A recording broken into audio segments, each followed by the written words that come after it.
welcome to another episode of Fitness Fact or Fiction. Today's topic is the question of, is there such a thing as eating clean and eating dirty? Now, there's been a lot of debate on whether there is such a thing, and my answer is yes, but it's not what you think as far as eating clean or dirty. Now, eating clean or dirty, for most people, think a little too simplistic about it, in the sense of, oh, this is healthy or not healthy, fitness friendly or not fitness friendly, this will make me fat, this won't make me fat, and that's simplistic to the point where it's inaccurate. What I mean by eating clean or eating dirty is this: is it clean from pesticides, chemicals, insecticides, GMOs, all the nasty stuff in our food that, processed or natural? Some produce, has been contaminated with all sorts of nasty stuff. So, is it clean or dirty as far as that goes? And the answer is yes, because we do have a couple of things that help us distinguish. We have the Clean 15. It's a list of 15 foods. It's basically fruits and vegetables that we can eat and not necessarily have to go organic, because they're more immune to being affected or susceptible. They're not as susceptible to insecticides, pesticides, all of the GMO stuff, and everything that we don't want in there. So that there's going to be another video on the Clean 15, and then we have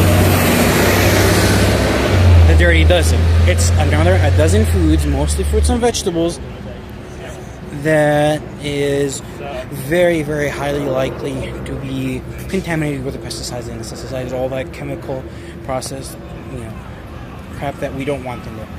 And to further illustrate what I mean with this, I'm going to do a separate video on what is the list of the Clean 15 and what is the list of the Dirty Dozen, so you guys have a better understanding of what things to avoid and what things if you want. And it's not that you're going to take those items out of your diet, but if you're going to have them, make sure to have organic if possible.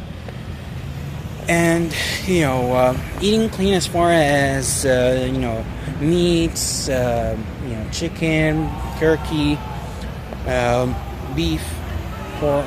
I don't really recommend pork; it's a little too high in the fat. Maybe for the occasional cheat meal or treat, like a holiday thing. But as something like on your day-to-day diet, I don't recommend incorporating pork too much, just because of the higher fat content.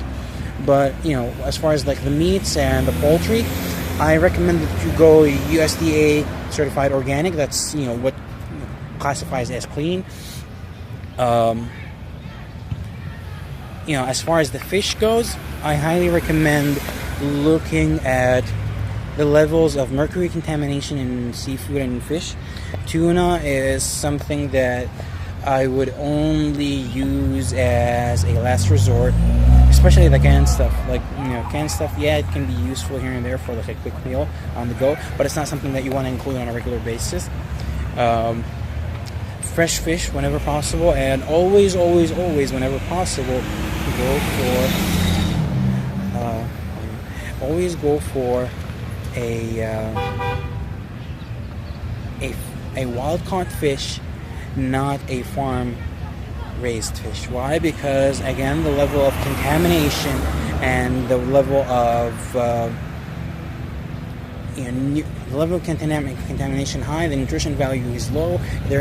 The farm raised fish isn't as high in the omega-3s and the other beneficial nutrients that we're looking for as the wild caught fish. They're just not the same. Okay, so there you have it. We've touched a little bit on the fruits and vegetables, which I'm gonna do another video to go into more detail on what the Clean 15 is and what the Dirty Dozen is.